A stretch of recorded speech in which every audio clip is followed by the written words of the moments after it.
You're listening to the We Are Libertarians Podcast Network. Find all of our shows at wearelibertarians.com.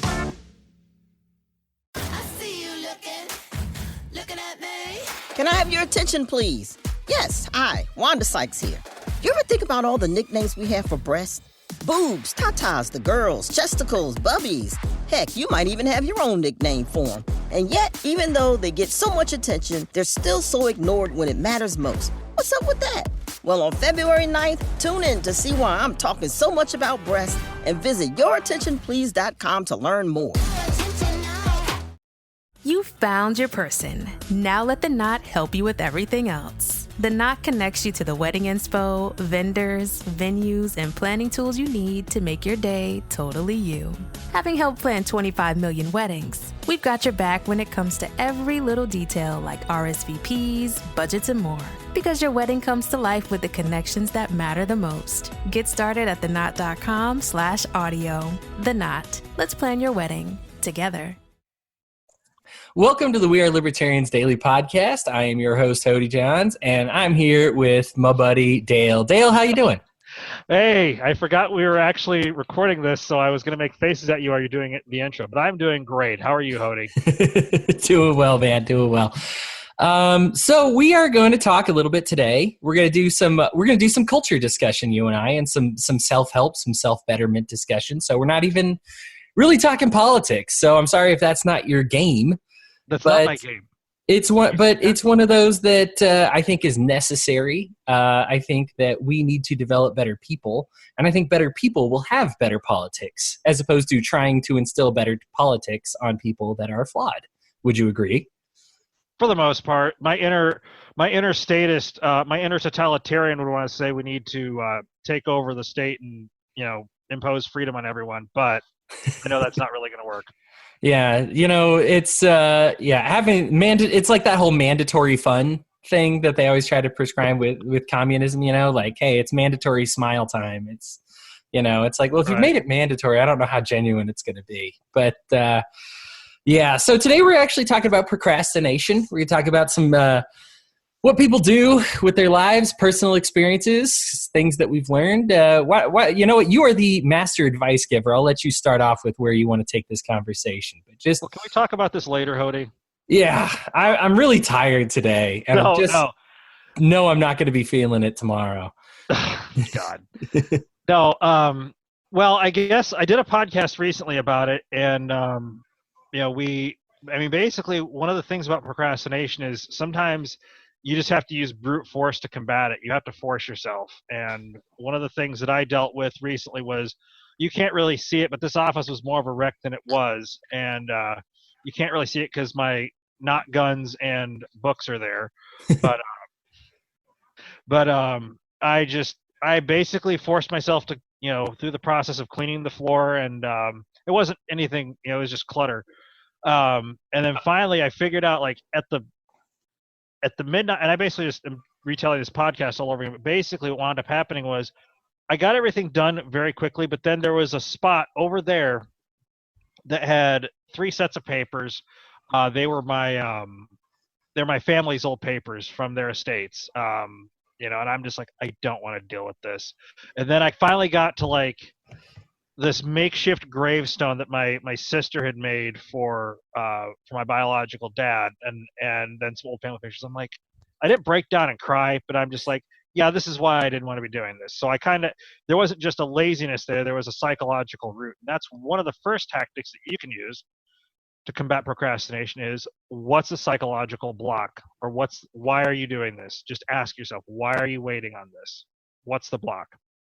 That's a good point. And I like that you say it's more than just laziness, because I think that procrastination is often more than just that.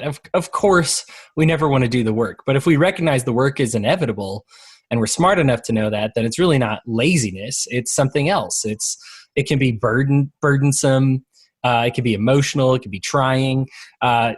For me, I think procrastination has a lot to do with the first stage of grieving, which is just denial, where you just say, maybe this will all just go away. I know somebody who is constantly evicted because he's just constantly hoping the landlord forgets. And the funny thing is most of the time he has money, he just doesn't like submitting it every month and doesn't want to take the steps to get all that set up. And so therefore once a year, he pretty much has to move out and find a new place.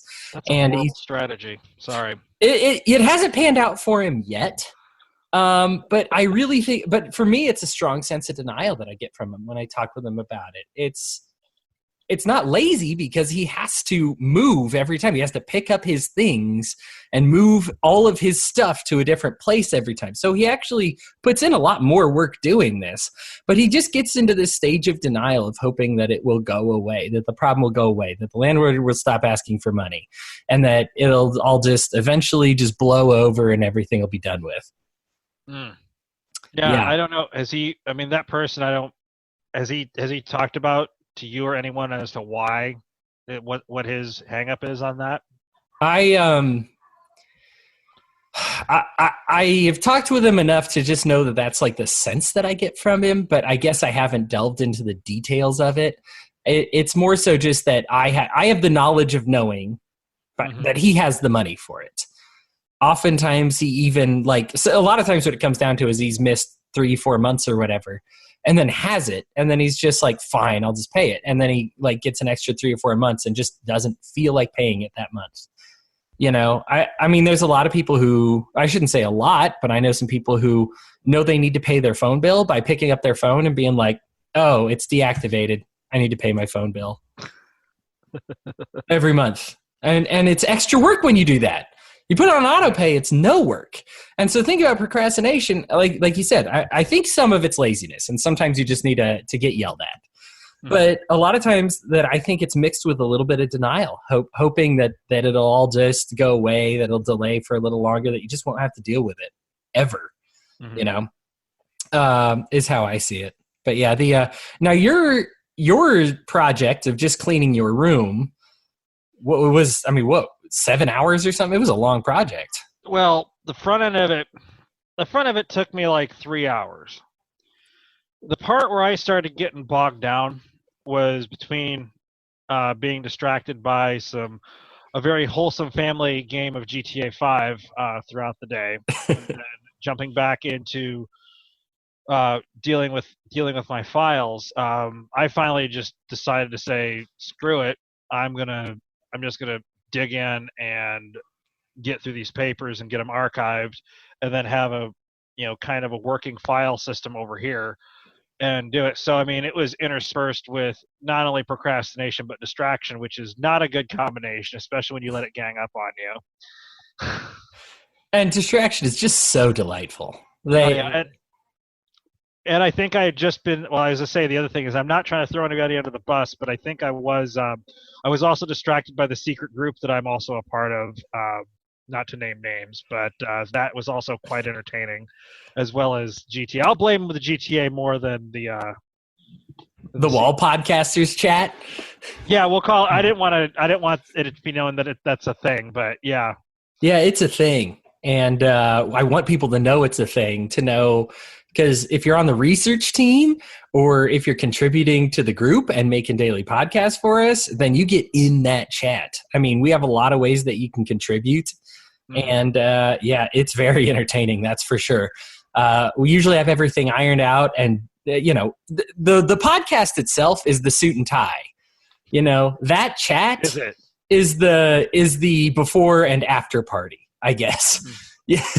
So if you ever want to see us dressed down, then that's definitely the place to be. So I'm sure that was enlightening to you. Oh, it was hilarious. Oh, it was great. It's great. Yeah, and at least you can personally attest that we have a lot of different viewpoints on the network. Yeah. Yeah. That's saying the least. And they don't feel mildly about their opinions, right? No, they don't. No, they don't. We'll talk about some more of this offline, but yeah. Sure. So what about you? What have you been battling with procrastination wise, if you don't mind me asking, since I'm sharing my innermost feelings? So I'm trying to think of right now. Now, here's the thing, is one of the reasons we're talking about this is because I have developed some good strategies and helpful things. Here's a real easy one, is just dieting and weight loss. I put it off and put it off and knew I was a little overweight, And I think everybody gets that wake up call at some point. I'm glad that mine was not a heart attack, right? But at about 244 pounds, I actually got 3 about 1 inch long red stretch marks on my gut. And for me, I was just Hodey, like, are you pregnant? I was horrified, man. I looked like it. Might as well have been. If I'm getting that fat anyway, I might as well give birth to something. I mean, I you know what? The only thing I was giving birth to was a lot of junk food and a lot of garbage. Right. And the thing is it was a slow gain. I mean, we're talking from 200 to 244 with a few times of maybe dieting for a month or two here or there. But that process of going up that high, 200 is where I should be at. 244 is way too heavy. So for me, the process of going from that 200 to 244 was like a 5-year long process. I probably had wake up calls along the way. I could no longer dunk a basketball. I remember not being able to do that after being able to do that for a long time. And we talked about this last episode, you and I together, but you'll have friends that'll just say, oh, you're just getting old. Don't worry about it. Everybody's got a little muffin top. It's fine. It's fine. You get encouragement because they love you, right? And they want you to feel good about yourself. But it really is not helpful, because it just encourages me to say, oh, nope, nobody cares that I can't dunk a basketball anymore. That's awesome. It used to be one of those really cool things that my little 5'11" white self could do. And now it's something that I can't do, but all my reinforcement was, hey, it's fine. Don't worry about it. You've always got the footage. That'll live forever. And so, that's just becoming unathletic, but then it's slowly journeyed into getting fat, right? Being overweight, being obese. Yes, it was never grotesque. You're never going to get any pictures of me with somebody, what do they always do? Take the wet washcloth under one roll, with my significant other wiping my butt for me or something. Lord. Yeah, thankfully it never got that bad. And my wake-up call was earlier, but that stretch marks, those were my wake-up call. Now, me and you, we did the keto thing. I got back down under 200 within 2 months. And that was it was intense, and it wouldn't have had to be that hard had I not procrastinated what I knew I should have been doing for a very long time. And so now I'm back at 200 and I'm maintaining, but the lesson I learned there is the stretch marks are still there. They're lighter now. They're fading, but I could mess myself up letting go again just because I procrastinated what I knew I had to do for the last 5 years. Well, I'll help you with that. Hey, Hodey, how are you eating now? What did you eat? Good, man. I actually have not eaten today. So I do, my girlfriend does intermittent fasting, which I do with her sometimes. The issue is I'm never hungry when I wake up. I just wake up and I go to work and everything's fine. I never drink I'm not a coffee drinker. I'm not a liquor drinker, whatever. I have about 1 soda a day. Yeah, on that liquor part. Yeah. Yeah, yet. But I delay it, and then when it's time to eat, it's time to eat. I count calories. Mm-hmm. Today we got some teriyaki chicken and rice. Yeah, which is tough to count calories on rice. Rice is one that you're like 2 cups of rice and I'm over 1,000 already. Yep. And you just want to eat 8 gallons, but because because I know that about myself, I know that I either measure the rice or I don't have rice. Right. So we'll see what I do there. But yeah. So I'm doing good on that now. And my weight's good. I'm still at 200 and I'm trying to do the calorie counting thing. I tell you what, a week of keto will shave that. If I get 10 pounds overweight, I'll lose it like that if I go on a week of keto. That's for sure. Oh yeah. Yeah. I recently, I recently shared my experience, and I was blaming the holidays for this, either the last couple times we talked or on a solo show. But I just decided, I was getting so frustrated. I'm giving up liquor again entirely, and went back to carnivore. And I think I had been on this second round, I got up to 215 and knocked that down to 205. So I lost 10 pounds somewhere in there, knocking off on the booze. And then yesterday I went back to yesterday and today I went back to full carnivore, and I'm already down. Was down 2 pounds this morning, and I haven't weighed in this evening yet. So It really is amazing. That's awesome. well, it just shows the power that you have over your weight once you get all the things set up to do that. It's just like pushing a button. Yeah. Well, I think, it's funny that every diet knows that calories in, calories out is how it goes. That's the basic of your weight loss. There's different things that deal with shape. Of course, there's knowing yourself and all that. But, well, let's not make this about diets, although you and I could talk about keto stuff for forever. I want to pose a conundrum to you. Sure. So I had a buddy, Nick Irwin from the Enemy of the State podcast. Listen to them if you're not. They're great. Him and David Ballantyne are hilarious, but he runs a great podcast over there. But we were talking about it. And I was telling him about one of the problems that I had was I'm very all or nothing. When I decided to clean my house and went minimalist, what you're seeing here in terms of my decoration over my shoulder here is about as decorative as my house gets, right? So we are the thing is I knew it would go crazy. Is that a Keurig back there? We do have one. I'm not sure that that's it, but I do have one. Okay. Yeah. When I got rid of everything we're not using, basically making it so that all of our stuff minus furniture can fit, in half of, not even half a moving van. I would be able to fit it plus the furniture in a small moving van because that's all I'm really using. And I knew it, and I knew I had to do it, but I waited and waited until finally I was like, okay, I'm doing it. And it took like a month straight of just organizing, separating it out, clothes.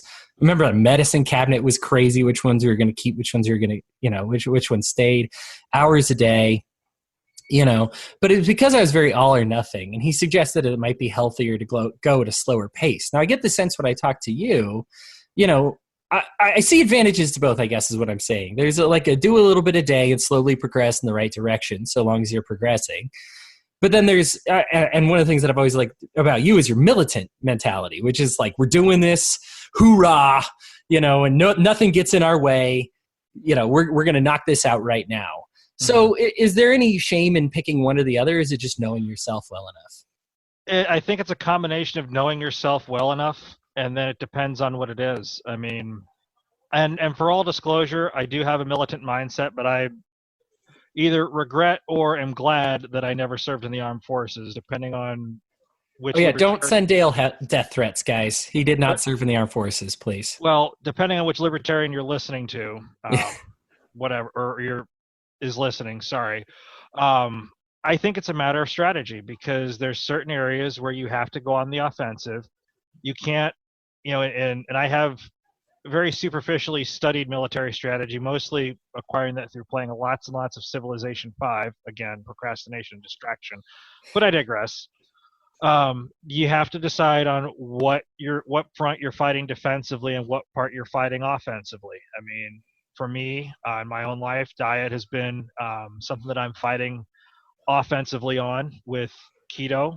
And part of that was instigated by the fact that was overdiagnosed as a diabetic, now was probably pre-diabetic this whole time, and went and combated that and got it done and got my blood sugar down and all of that. That's just, I don't mean to keep repeating stories. That's one area. Another area, it just depends on the situation entirely. I mean, if you're in a financial bind, you need to go on the offensive with that. When it comes to things more like retirement, that might be more of a slow going process. If you're building a house, you're not going to build a house in a day. It just depends on the context and how urgent it is. I mean, even if you just want to get stuff done, just, get after it is sometimes the key. Just knock it out. I think, and I'm kind of doing a Jordan Peterson and talking while I'm thinking. I think in terms of things like fitness where it's difficult to work out later in the day, you need to do the hard things first and get them out of the way. Get to the gym, do your push-ups and sit-ups, lift your weights, and just do it and get it out of the way. And with other things, it's highly contextual, and it's a person-by-person thing. Yeah, one of those things that was very impactful on me was knowing that it takes a lot of discipline And discipline takes real physical energy every time you exert it. Every time you say, no, I'm going to avoid this. I'm going to avoid that bad thing. Or I'm going to do, in this case, this good thing, like work out. Or, clean my room. I'm going to do this good thing. The later you put it off in the day, it actually becomes physically harder to do, even though the task is the same. Your brain compartmentalizes it. And this is kind of where it leads me to when I think procrastination. Is it's hovering over you the whole time. And your brain, even if you say, I'm not going to worry about that today, stores it up, moves it into like one of your neurons, and it's just like ebbing there. Like, because your brain never forgets it, right? But having that memory actually takes very physical energy. And so you are actually making the task actually physically harder on your mind at the very least. But, but your mind is fueled by, what you put in your body. And so it actually is more physically taxing to do any task later than it is to do it right at this second. And so I understand sometimes you're just at your wit's end. If you've encountered that end of the day, you've given it all, there's a point where literally you don't have the energy to for discipline anymore, and you run out of it. So like you're talking about is, I guess I shouldn't put words in your mouth, but you're kind of talking about a plan of action, right? Yeah. Yeah. Well, I think, and it depends on the context. I mean, again, it's highly contextual. I mean, if it's something that's very urgent, I mean, what happens is if you get too overloaded on procrastination, it can function like debt or a wasting disease, in that eventually whatever it is you're procrastinating on catches up to you. Or in the case of, even if it's like a project, one of the things that and I reference this guy, The War of Art, Stephen Pressfield, The Resistance. I mean, if you procrastinate, that builds up a reserve of resistance, and so you have to push further against it to get the thing done. It's like you could look at it as two opposing force fields, like two different magnets being pushed against each other. Or you can look at it as, if you're driving a car, automatic transmissions, if you have your foot on both the gas and the accelerator, you have to find a way to get your foot off the gas, or not get the foot off the brake and on the accelerator. I've only ever driven an automatic, so I have no idea. Wait. So if everybody just switched, if you decide to become a car thief and they had a manual, you wouldn't be able to get rid of it. You wouldn't be able to get it. No, I'd be hosed. And the funny thing is, all the super nice cars are manual only. They don't even make them with automatic transmissions. So I see those super nice cars in those Bond movies, and I'm just like, that could never be me. I will forever drive a middle class or lesser car because You're procrastinating. Go to your family farm or wherever it is that you're from. Get the Ford Ranger that has the stick shift. Get your brother to take you out and teach you how to run a stick shift while he's talking about social justice, and let that be the price that you pay. And then learn how to drive automatic, learn how to drive manual. I don't know. I look at it a lot like learning how to snowshoe. I'm just hoping that we never encounter another ice age. I just don't feel like it. I'm just busting you so much. I'm sorry. I know. Well, I mean, but and to turn this back into something that's that might be real and tangible for something, for somebody. Yeah, we might never snowshoe, or we might never need a manual transmission. So those aren't necessarily things that you delay, but you're going to have to pay your bills eventually, or people with guns will show up at your door if you don't pay your bills at some point. You're going to have to learn one of the two ways to deal with it. It's in terms of a strategy, and I know I've been dicking around a little bit, but in terms of like a strategy, obviously you want to do the hard things first. Like if it's on a daily process, you get up, and you develop a daily process. You put it on autopilot. You do your workout, take your shower, go to work, get it out of the way, and then get home. And you don't really think about it. Now, you're solving problems and doing things while you're working throughout the day. And then you have hopefully some reserve after work to work on your projects, and then go to bed. And now sometimes that's easier said than done. Sometimes other distractions come up, and this is where I pull from a variety of toolboxes. If it's something that's going to take you less than 2 minutes, set aside some time and grab it. I don't necessarily say grab it right away, because that does that does mess with your reserve of energy if you're just constantly chasing tasks randomly. You want to actually build into your schedule the time to chase those things, whether it's paying the bills, whether it's filing receipts. I'm just looking at my desk right now. Organizing your notes here for those of you watching the my 800 H-shaped Post-it notes that I did on this last book that we read. I told you wait, which last book that you just read? Are you talking about The Road to Serfdom, or are you talking about... No, that's for the book club. That's going to be awesome. I actually am wrapping up, so I'm having a debate later this month with a mutualist, kind of like, so basically a very pro-social means of society. Still very much, I mean, in fact, the founder of mutualism was the first person to ever refer to himself as an anarchist. So it's still very anarchy leaning, but definitely pro-socialism. Marx actually borrowed those ideas to create communism. So it's funny because you've got these two very antithetical ideas going against each other, and this is kind of the founder of them. And so I've got all those notes written down. Obviously, I need to organize them at some point. But yeah. Do it after you get done. Stick it in a scanner. Actually, are those all are those all Post-it notes? Yeah. Yeah, I mean, I can go one by one. What are those, for Hoosiers? No, H for Hodey. My mom got them for me. Oh, that's cute. Yeah. I've got, I mean, there must be 10 here, but yeah. So I guess now we're kind of wrapping up. We're kind of getting to the point where we have to wrap it up. The thing for me with procrastination is it's always going to weigh you down, and I'd rather play from ahead than play from behind. Mm-hmm. So, for example, I'm going on vacation next week, and I try to put out 2 podcasts for the WAL dailies a week.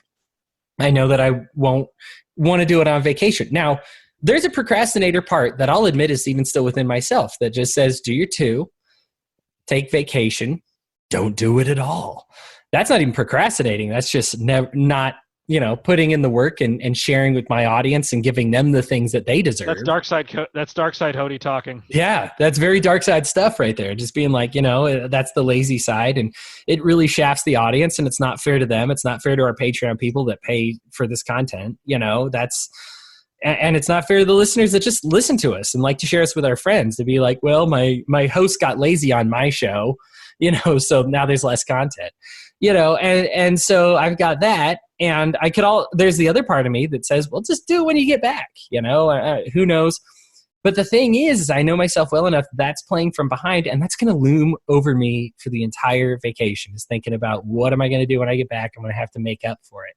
And so I'm doing them now ahead of time because, and this is really where I want to leave with my final thought on this, is it makes your recreational time so much better when you don't have something to do.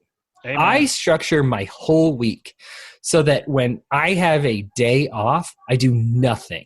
I do nothing. 0 things done on the 2 days that I have off a week. And so I work hard. And my days that I work, like today, I'm organizing things, doing things. I have chores scheduled. I have my laundry. I have, meals that I have to cook and everything like that. Days off, meals are already pre-cooked. It's a pop in the microwave or a heat in the oven, something like that.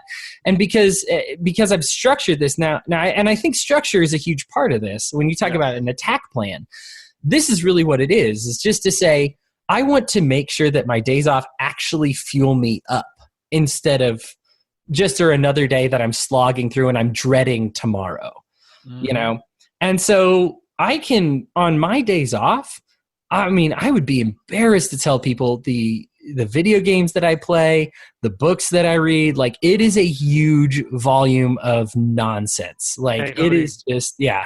You've just told everyone what you do on your days off. I would be embarrassed to show them the game hours played and the thickness of the books that I will go through in a day. It is very, now some of it makes its way into the show because I do read a lot of, liberty or anti-liberty books, I guess, as it were. And I still consider that education entertainment. So that's just lucky, audience. You got lucky on this one. But for me, it just, I would stress that if you don't feel refreshed after a day off, if you don't feel like you got to do everything on a day off and you didn't fully unwind, relax, have everything in order, I would just get there. It's like having a vacation for a whole day, 2 days a week, where you just say, I don't have to worry about food, clothing, laundry, work, calls. I don't get on social media. You notice my long hiatus. Everything's gone. I'm just deleted from the world for those 2 days. And they're fantastic days. And I think that they charge me up so that, here's the thing. If you make it so that your days off are totally to recharge, then when you get back to work, you hit work hard. You know, you're so ready to go. And so for me on those work days, I maximize my work ethic. Everybody thinks I have this amazing work ethic. And they're not aware that I spend 2 days a week in total self-indulged debauchery. And just as much as debauchery as Mormons get. I know it's not that intense. I don't want to get everybody excited, but yeah. But yeah, you know, those are my final thoughts. And Dale, you should. I was going to say, damn, Hodey, I was getting excited when you were talking about debauchery there. Yeah. It's mostly diet sodas and video games and posters. Yeah. And baseball cards. Oh, love baseball cards. But, Dale, I took like a long time on my final thoughts. So just give us all your thoughts about procrastination is yours. No, my thoughts mainly are it's an evil demon that you need to attack it with violence of action. I know I throw that around a lot as well.